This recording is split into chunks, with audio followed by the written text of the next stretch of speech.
Reverend Juliet as based on my ordination into ministry. I'm actually Ni Obu. I grew up in a very unique polygamous home. My father was a diplomat, but he chose polygamy. And sometimes I asked him why he chose polygamy. He said, oh, they needed a lot of children in my clan and all that. So I grew up with a fractured home in the sense of what polygamy is from the point of women, but my dad was a unifier. He believed that all of us were equal, male and female. So I think that was my beginning of my own freedom and liberty, that I had a dad who believed in me, believed in us as females. And I remember growing up when we were in school, my uncles would be telling my dad, why are you spending money on the girl child? After all, they're going to get married. And my father replied and said, let them be better wives. You know, in a very diplomatic matter, based on his training. And so I grew up with that level of understanding. Yet I didn't really have confidence because my mom is a Benin princess from the royal house of the Benin Kingdom. And she married my dad, not as the first wife, as one of the wives. I think I'm in the 11th child or something like that. We had more girls than boys and later a lot of boys. And so my mom stayed, but she couldn't cope. She had her own issues. And I grew up with my dad. So I was taken away and I grew up with my dad. So, and I didn't even see my mom till I was about 13 or so. I mean, anybody could have been my mom at that time. I didn't know who. But my dad loved me, though we had issues, rancors within the wives and within the children. And I grew up with a very low self-esteem. Having my mom not being there, and I was told I was not beautiful. I was maligned, but I was intelligent. As a girl child, I was highly intelligent, an unusual intelligence at that time. I didn't see it as intelligence. I just thought it was normal. It's as I walked through life that I found out that I was actually quite intelligent because I was always coming top three. And again, maybe because my mom wasn't around, I needed to prove my point or prove myself. I don't know. But I became a Christian early. I contacted Christianity as a born-again Christian as a teenager. I think for me that became the revolution. God became my revolution because my dad was there and was not there. Being a diplomat and eventually being an executive in many organizations, chairman of John Holt, and doing a whole lot of things as a leader. Not just leader as a dad.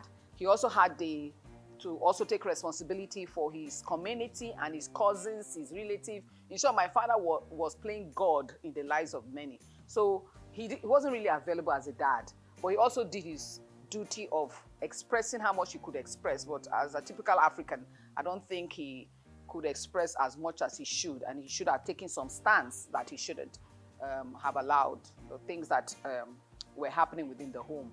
And so I grew up on one side with a low self-esteem. I didn't really understand that it was a low self-esteem, but it was, because as I grew older, I could understand that even when people tell me that I'm beautiful, I am fine, I'll look at them and say, this one wants to sleep with me. That's why he's expressing the fact. So, but I focused on my education. I focused on my Christianity. I made my silly mistakes as teenagers, but I was so focused.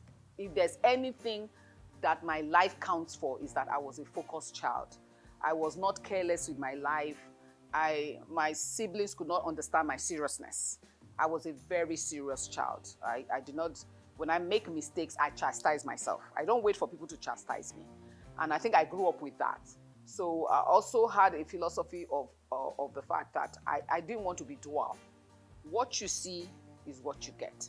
And I didn't want to be a hypocrite. If anything I hated as growing up as a child were backstabbers, biters, and hypocrites. And I had a lot of that within my family background. As a polygamous home, you expect that. Different wives, different camps, different children, and different ways. Everybody trying to take side. But because I was the only child of my mom for my dad, I didn't take sides. So I also had that as a philosophy. I never take sides. I must hear from all parties. And people hate me for that. because they expect me to lean towards them because they have told me something about someone. And I said, no, let's call the someone up.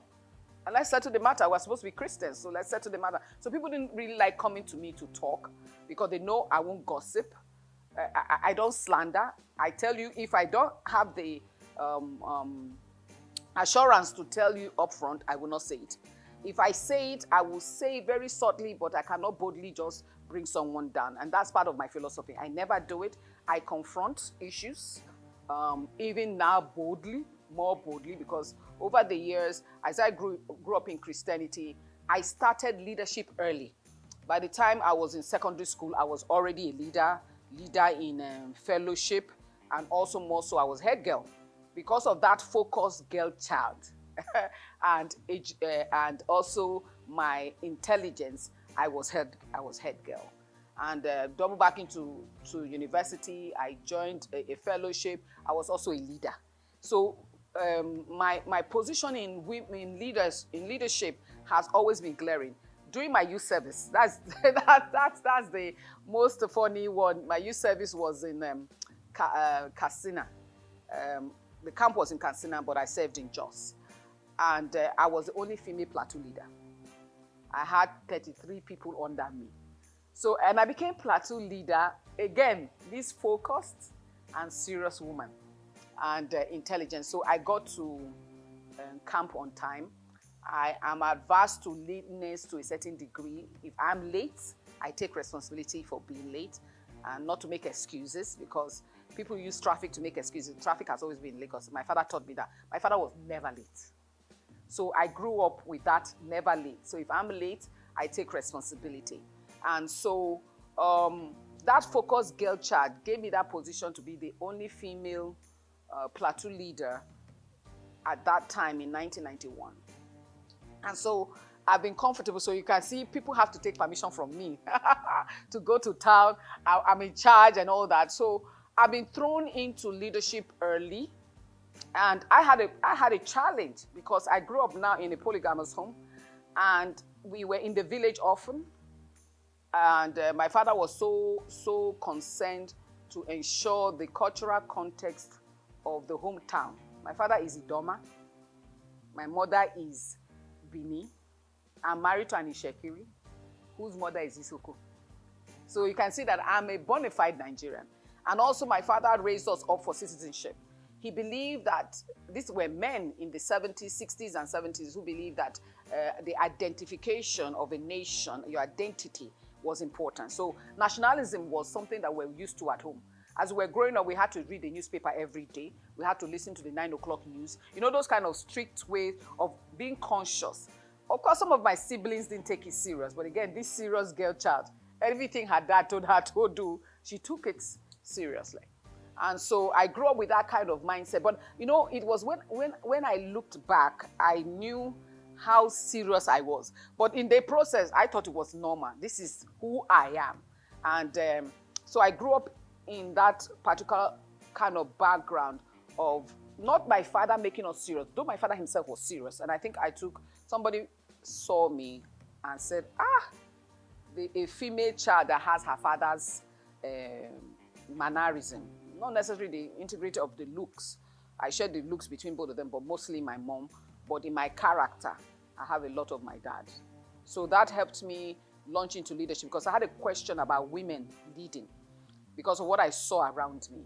The docility of womanhood, the oppression of women, and even the woman permission to be docile and lack of productivity questioned my heart.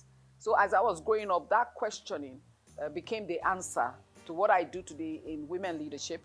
And I also train for national transformational principles and leadership. Understand that leadership is at the core of all issues of life. If we get the right leader, you get the right solutions. So that has been a summary of my story, that even in my getting married, I was conscious that I knew who I was at that time very clearly. So whoever was going to get married, I could not lose my identity.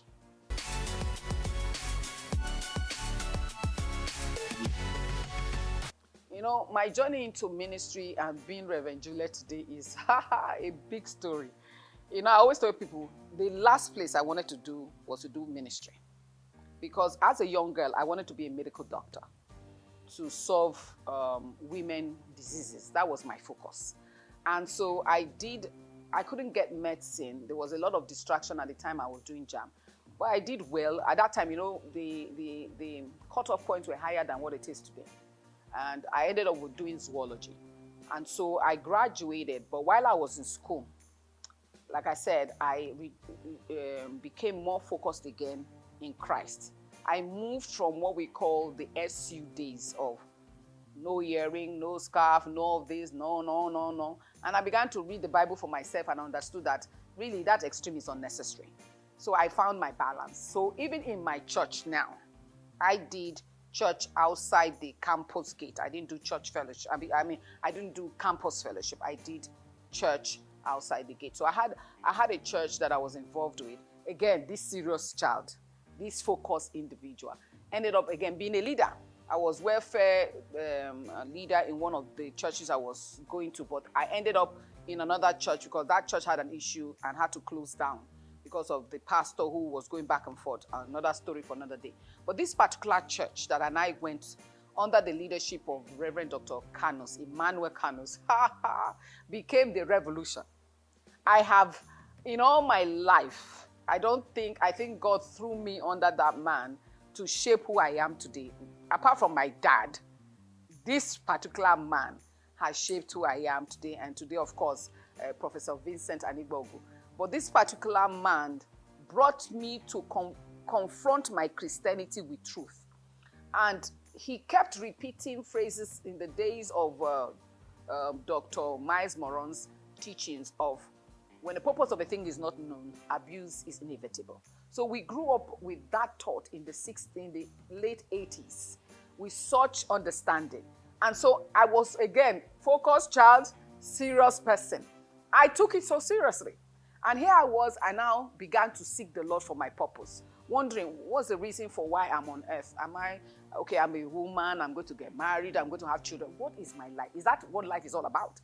And God began to show me that life is more than that. Life is more than that. And so in 1992, I had a call to ministry to understand that my life is going to be focused on a call. I had a visitation, August 1992, to write down the vision of my life at that time in a summary, based on my understanding. So you can imagine 1992, right now I'm 55. And that was the time I became a deacon also in charge of prayer. My pastor had already trained me. I have never seen such, at that time I almost called it wickedness. For me it was, who sent this man to me? What did I do to him? Why is he picking on me? You know, he would lock me up in a room with a key and tell me to pray all day. And I'm saying, why is it me you're telling to pray? Jack is there, Jill is here, Jonah is there. Why me? But I did not know that that was the best thing of the real me emerging slowly. And so I became a deacon by 92 or so, as the youngest deacon at that time with adults. I remember during the elections, towards the elections of Abiola and co, that the nation was in great contention at that time. My pastor made us pray for 40 days. We had a 40 days all night. That is the kind of training. So I was trained in the word, I was trained in the prayer, and I found my purpose in 92. But the Lord told me it is not time. So by 1999, he said, as we enter the new millennium, it is time for your call. And the fundamental call was on premise on that fold of the female leader, raising a generation of women leaders to understand that they can lead alongside with men and yet not usurp authority. We can all work together and make the world a better place. And so I began to focus on that. So by 2002, the necessity of my ordination came. I needed to be ordained. I mean, I thought it was not necessary. Since I've already become a deacon as a young girl, I can just do the work of God. I wanted to go back to school to do medicine. I got married at 95, and I wanted to still do my medicine. I was adamant. And here I was, God said, no, that's not the path I've chosen for you. This is the path I've chosen for you. And with a great bang, it was with a great knock on my head to remind me that I am the clay, he is the potter. And so by 2002, I had to do my ordination under the same Reverend Canos. At that time, I had led Jos. This was in Jos. So I had to go back to Jos for my ordination. And in the presence of Reverend Emmanuel Canos and Prophet Emmanuel Kure, I was ordained into what we call ministry, where I was ordained as a reverend to now handle the call of God. And that became the journey of my ordination into the different seasons of my life.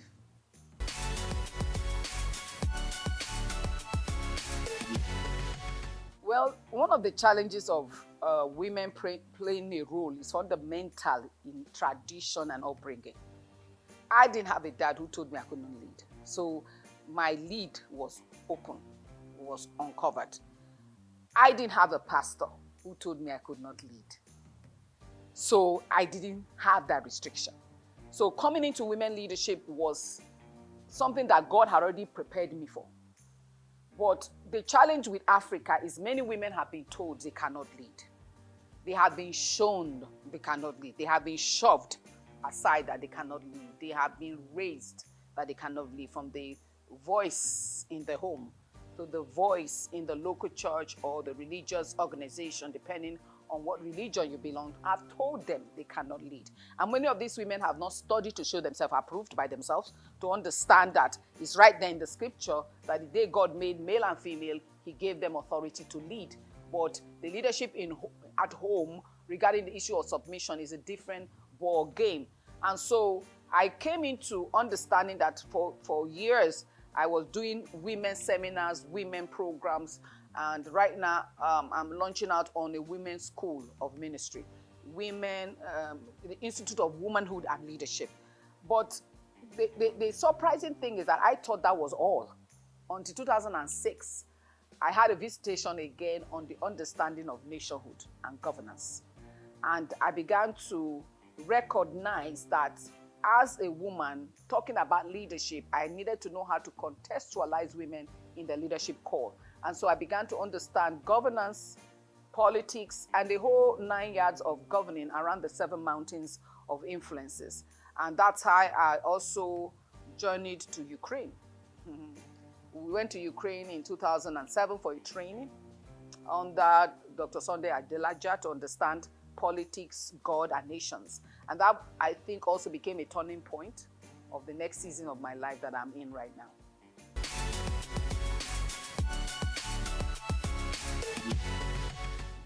Okay, I had the opportunity to be trained. Training is always important. In 2008, I'm one of the first graduates of the Institute for National Transformation under the leadership of Professor Vincent Adigbogu and a woman, his wife, we call her Mama Peggy Adigbogu. So it's a course that we do for 5 months, and you have to also have a project for transformation. So we teach leadership skills, we teach nationhood principles, and we teach a whole lot of soft skills and hard skills. And so going through that institution brought me, apart from the training of 2 weeks in Ukraine, and I had to now do this training for 5 months, and I had to do a project for transformation. And I had to recognize the power of leadership. And by God's grace, in the last 12 years of my life, or a decade plus, if I must say, I've been researching on leadership and nationhood. Unfortunately, I don't have the PhD to back it up yet, but it's loaded. But what I know, I think I can get a PhD within a short while, because I have done so much study to understand that indeed what John Maxwell said, everything rises and falls on leadership, is a fact, is a principle, beyond gender, beyond culture and people. And so Africa's challenge in leadership is that Africa understands positional leadership. She understands that leaders should have position of authority, being a chief, being a politician, as a senator, a president, a governor, and whatever the 9 yards of leaders occupy. But they do not understand that leadership or leaders were designed for service. The problem in African leadership is that we are still under what we call the feudalism. The feudal system that believes leaders oppress others, leaders in authority to have the big share, while other people share a million, or people share the small share. So that psychological understanding of leadership has been behind everything Africa is going through. It's the spirit of feudalism. And Europe also had the issue of feudalism. The West, United States, and many nations also had the challenges of feudalism.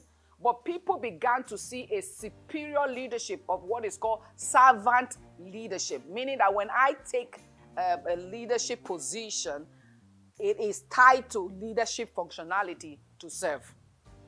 If I'm unwilling to serve, I should not take that position. So Africa is still in that body of thinking that when I become a leader, it's like a chiefdom. It's like a chieftaincy. It's like authority has been given to me now to rule and to dominate and to be the center of the whole circle. And so that psychological effect of Africans thinking in that light has been the reason why we have suffered that with all the resources, because we're unwilling to serve. It takes you serving to find solution and to decode the issues and take people out of their quagmire because you believe in them. And again, religiously, many of us have been stained by a religious concept of the lack of understanding of what true leadership is all about. And those kinds of things are also the reason why we don't have the leadership we desire. We have more of the leadership we deserve because we haven't trained our people, even those who are elites, are what we call elite capture. They have captured the society for their own benefit, the benefit of their own families first and their own cronies. They are not thinking nation, they are not thinking nationality. And so the sacrifice required, leadership is about sacrifice, about servanthood, is about giving. In short, giving to your last, giving unto death, if it may be that, as described.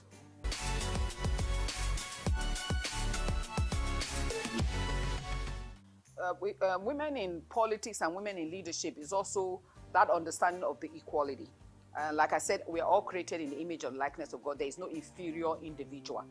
Women are not inferior to men. Men are not superior to women. It's a fact. When you become a leader as a husband, it gives you more responsibility. In actual fact, the definition of head of the home, Cephale in Greek, is actually the chief servant. The chief servant. So when a man is hurrying up to get married, he's actually hurrying up to become a chief servant. We need to let them. And that's why the word husband is a cultivator. Husband is a cultivator. You're supposed to plant, you're supposed to build, you're supposed to spend your life in ensuring lives get better. And so women don't understand that they are meant to lead. Number one, very few, like I said, in my growing up, very few people had the kind of psychology I had. Very few people understand that women are meant to lead. Because of the home management structure of women and leadership in home, women now discarded leadership in society. It's not the same. The issue of the structure at home is not a structure in the society. A woman can be a boss of a man, but she may have to submit at home. And submission is not submission for oppression. It's submission for agreement that we want to work together and create a better future and collaboration for a better citizenship. Like I said, children are supposed to be the next citizen of a nation. He told Abraham, I'll give you a son that is a nation. So nation and children are equated even in scripture. So, but we need to understand that women leadership became weakened, especially in Africa, based on this same feudalism. When you have a men-dominated society, men-dominated decisions, is to show that women can't decide. And you see in culture where women are not even educated. So women in politics also, in Nigeria, our political structures and political system is already a deterrent. The system in which we operate is not the system of true politics. That's not the original politics. Politicking requires everybody participating. There's equality and equity. Equity has to do with justice, giving equal opportunity. Most women are shortchanged already because politics also require financing. And many women are not being empowered financially, number one. But you may not be empowered financially. You need to also know social quotient. Many women are also low in social quotient because they've been told that they cannot lead. Remember, leadership is about service is about society organizing. So even for me, when I want to go into leadership in the political sphere in the future, I need to begin to understand in what way am I leading my people now? I have no right to be giving political leadership when I have not served my people. So women must also know how to move from just doing mere charity works to leadership works. What do I mean by that? You may do charity of, oh, I feed the poor, I give clothes to the poor, I do this for the poor. That is not it. That's not leadership. That's charity. Leadership becomes, okay, these poor people that I keep giving clothes and food to or do this, how can I better their lives? What systems can I put in place to elevate their lives to the next level? That's leadership. Increasing the measure of the people. Solving the societal problems. So how many societal problems am I willing to solve for me to deserve to lead? That's why it is abnormal for us to have leaders in the political sector who are not leading their people, who have not served their people. That's why we don't have politics yet. We just have the shadow of it for now. And that's why as a people, we must begin to have elite class who can speak out, organize for us to change the system and educate even more of the followers and even the politicians. Because the followers themselves are the problem, who are supposed to be leaders following leaders. They themselves are survivors rather than followers. They just want to survive. So at a political season, political money goes up and down and people are just thinking about their immediate problem because they have been conditioned like that by these evil rulers to make them survivors rather than citizens. So citizenship has not been formed in Nigeria. It used to be, but we have really, really lost it over the years. So our responsibility as a society is to ensure that we teach women that leadership principles and that they can do it. And when you don't have money, you do what we call, you organize yourself maybe around either a cooperative whereby you raise women together with yourself, have quantum power, so that at the day you need to really lead, you have people who are following. You don't just jump on leadership because maybe you have a spouse or a relative who was once a leader. It doesn't work that way.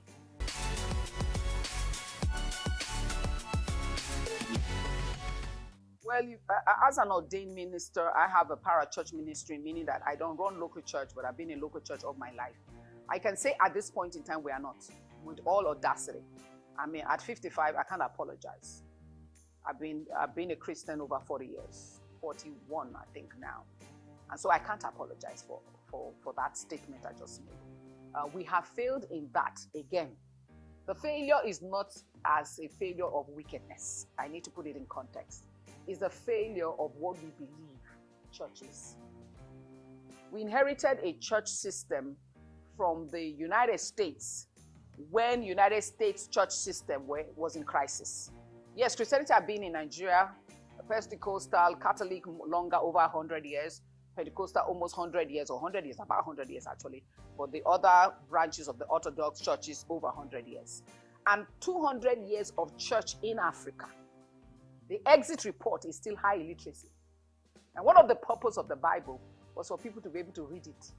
That's why it was written. So education was at the very fundamental level of God. Why do we still have high illiteracy? Because the church has not focused on understanding why. Number two, we have high level of sicknesses and diseases. Fundamental sickness and disease that should be solved by solution. The healing ministry is the only one with a plural, meaning God heals in many faceted.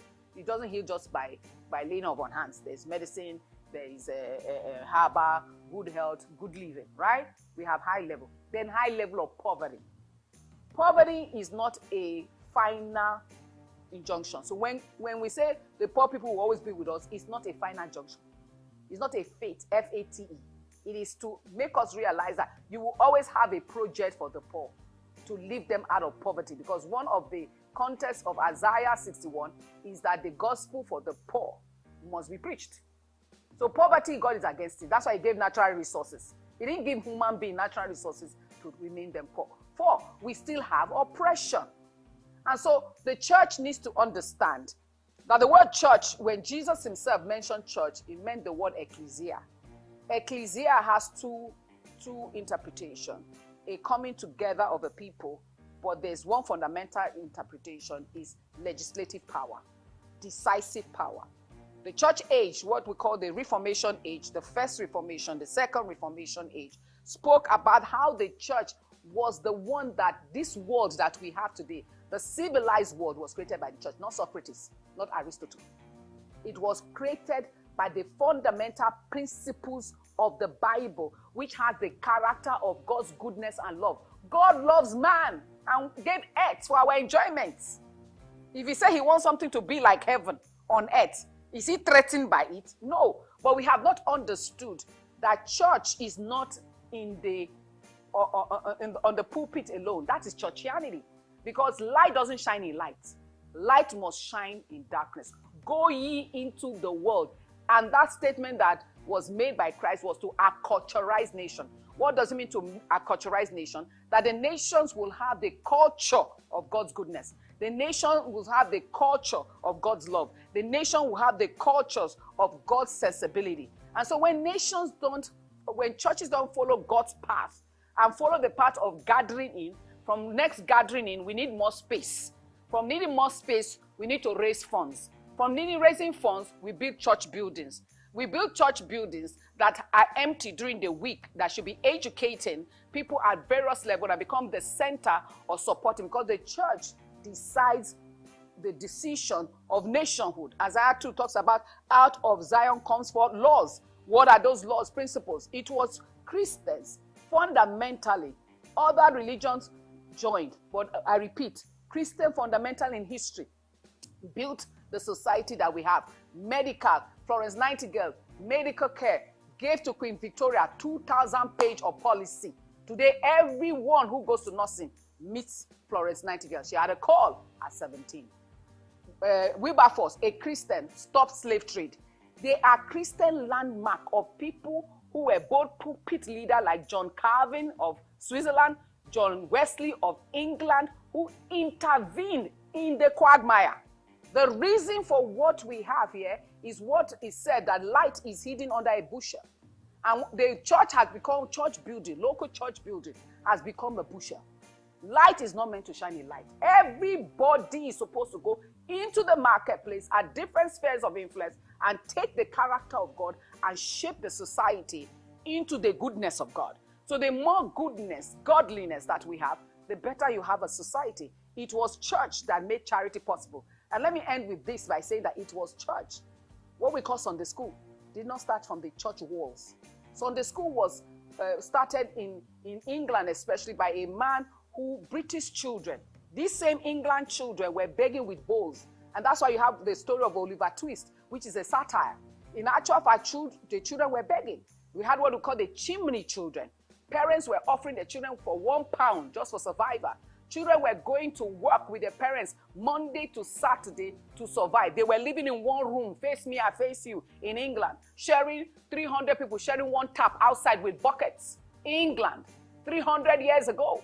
But a man rose up by divine revelation and encounter that said, that is the future of England. What will you do about it? He said, what can I do about it? He said, educate them. How? He started educating them under the trees, teaching them arithmetics and grammar and moral studies on Sunday, because they were working from Monday to Saturday. So Sunday was the only day for school. That's how the Sunday school movement started. This man was a businessman. He called other Christian friends, and the movement started across England. When the movement became fundamental, they came together to now push for a policy of the Child Right Act, where children should stop working and go to school. So compulsory education came through the enforcement of church in society to form it into the character of God, so that society can be sane. Because society itself needs to be delivered.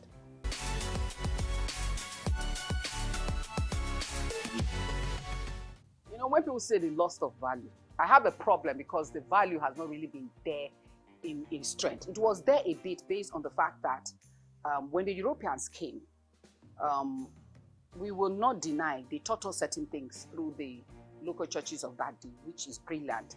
Not the Europeans, politician governance of the Niger Company, which was intended to colonize.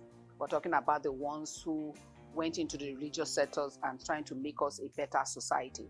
Take, for example, Florence Nightingale, that went into South, especially in the area of Calabar and those regions, to stop the killing of twins, right? She came also as a missionary, but under that cover of colonization.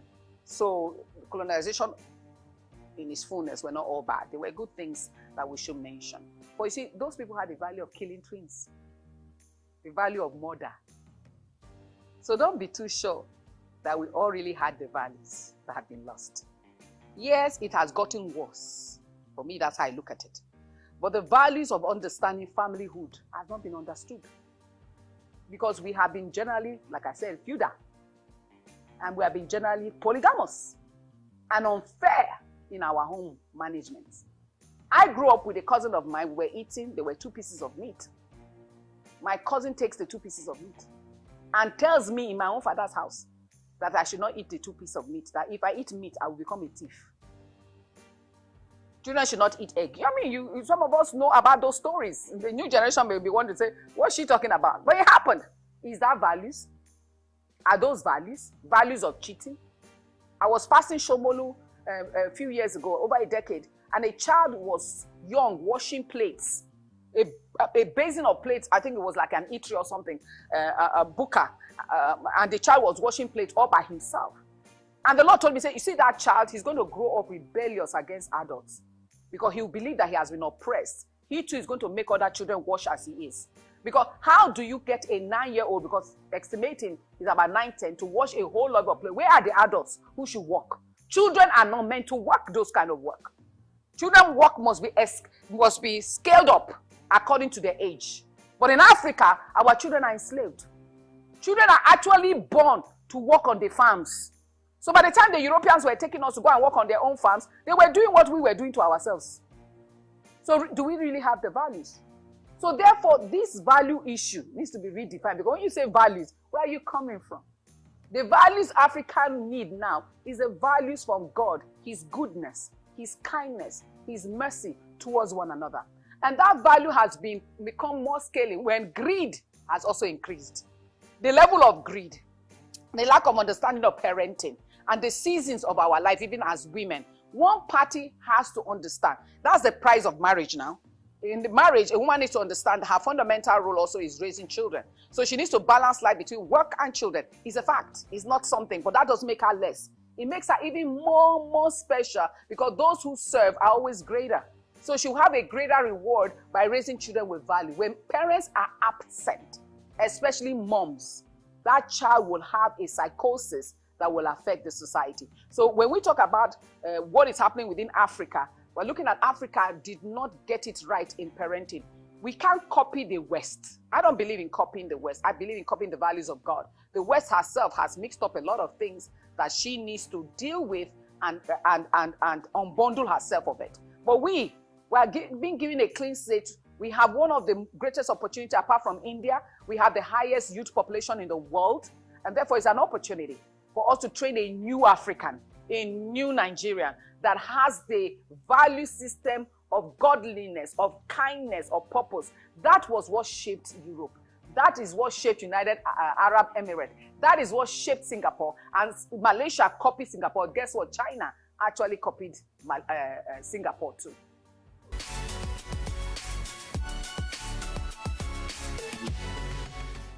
Well, I don't know. I train, I preach, I teach, I associate. Indeed, I know how to relax. I do know.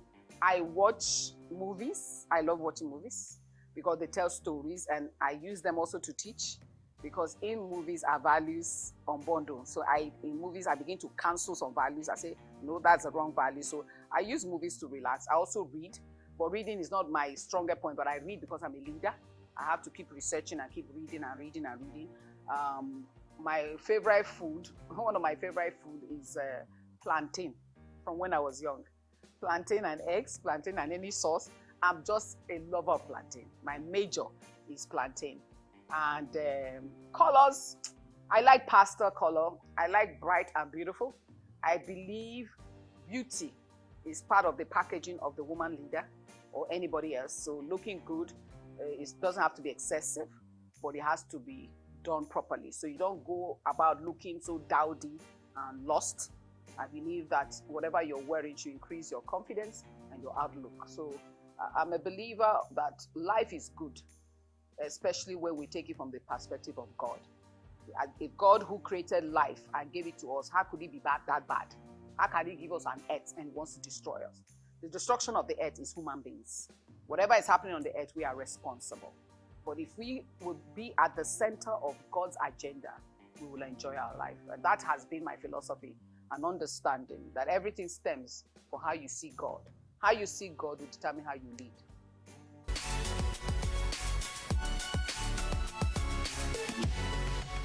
You know, know, one of the things I tell people, I've been called to that she, both women, nation as a she, church as a she.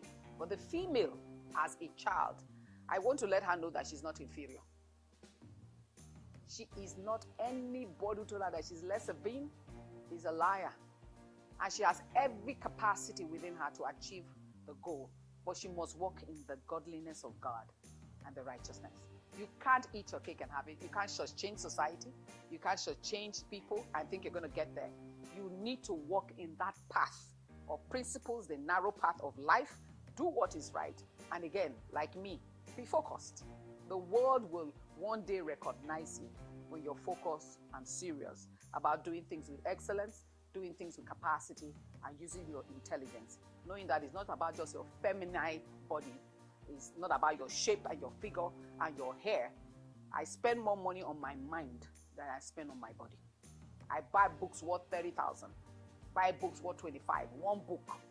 So I spend more on my mind than I spend on my body. And I challenge the young girl out there, if you begin to pay that price, you will lead your world.